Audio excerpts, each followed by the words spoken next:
Sir, இப்ப முதலமைச்சர் எதிர்கட்சி தலைவர்களையும் சரி, எதிர்கட்சியிலையும் சரி, மேடைகள்ல, பொது இடங்கள்ல விமர்சனம் பண்ணது சரியான அரசியல், நாகரிகத்துக்கு உட்பட்ட அரசியல் தான் பாத்தீங்கன்னா அதுக்கு திரைப்பட பாடல்கள் எல்லாம் பாடுறாரு, புரட்டான்றாரு, சால்னான்றாரு. முதலமைச்சர் அவரு கொத்து புரோட்டாங்கிறாரு.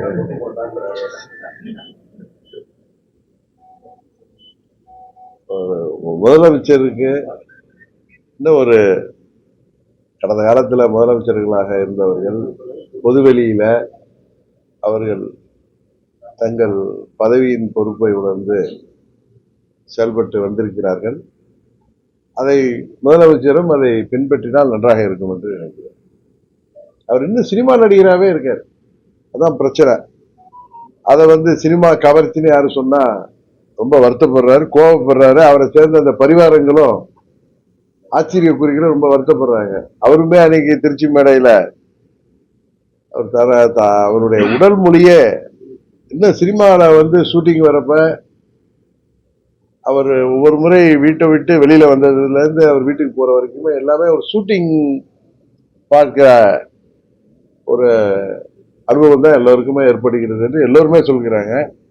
அதை சொன்னா எங்களை பார்த்து பொறாமப்படுறீங்க, நாங்கள் ஆட்சிக்கு வந்துட்டோன்னு எங்களை பார்த்து எதிர்கட்சிகள்லாம் பொறாமப்படுறாங்க, அவர்கள்லாம் உதிரிகள், அவர்கள்லாம் தீய சக்திகள், அவர்கள்லாம் தீர்ந்து போன சக்திகள் அப்படின்னு இந்த சினிமாவில எல்லாம் அவர் படங்கள்ல கிளைமேக்ஸ்ல எல்லாம் ரொம்ப உணர்ச்சி வசப்பட்டு பேசுவாரு. அது மாதிரி தான் பேசுறாரு.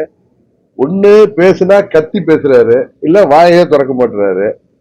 அதே முதலமைச்சர் பேசுங்கன்னு சொல்லி மற்றவர்கள் கேட்டாங்கன்னா நான் கேட்கறது இல்லை. ஏன்னா முதலமைச்சர் பேசுனா இப்படிதான் இருக்குங்கிறது என்னால யூகிக்க முடியுது.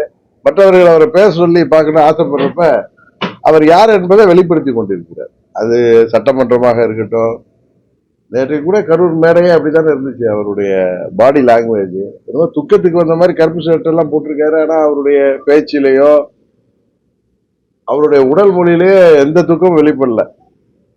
சினிமால எப்படி ஒரு ரோல்ல டைரக்ட் பேசுவாங்களோ அது மாதிரி தான் இருக்கே தவிர, அதான் உண்மை, தப்பா எடுத்துக்காதீங்க. முதலமைச்சர் அவர்கள் அவர் முதல்வர் என்பதை உணர்ந்து செயல்படணும்.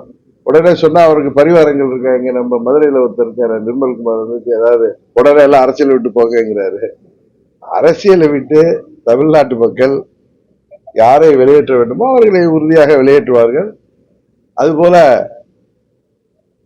ஏதோ வாழ்வு விட்டதற்காக தான் உடைய அர்த்தராத்தில் குறை குடிக்க வேண்டாம் என்று அவர்களுக்கு சொல்றேன். அது எல்லாருக்கும் சேர்த்தே சொல்கிறேன். அவருடைய பேச்சு துணி அப்படிதான் இருக்கு. ஒரு அகம்பாவம், அகங்காரம் தான் தெரியுதே தவிர அதுல ஒரு தன்மையே இல்லை. செய்திகளை உடனுக்குடன் தெரிந்து கொள்ள கீழ்கண்ட கேபிள் மற்றும் டிடிஹெச் நெட்வொர்க்குகளில் எம்நாடு செய்தி தொலைக்காட்சியை காணுங்கள். பாதகம் செய்பவரை கண்டால் நாம் பயம் கொள்ளலாகாது பாப்பா. மோதி மிதித்து விடு பாப்பா, அவர் முகத்தில் உமிழ்ந்து விடு பாப்பா. அண்மை செய்திகளை உடனுக்குடன் தெரிந்து கொள்ள இணைந்திருங்கள் எம்நாடு தொலைக்காட்சியுடன்.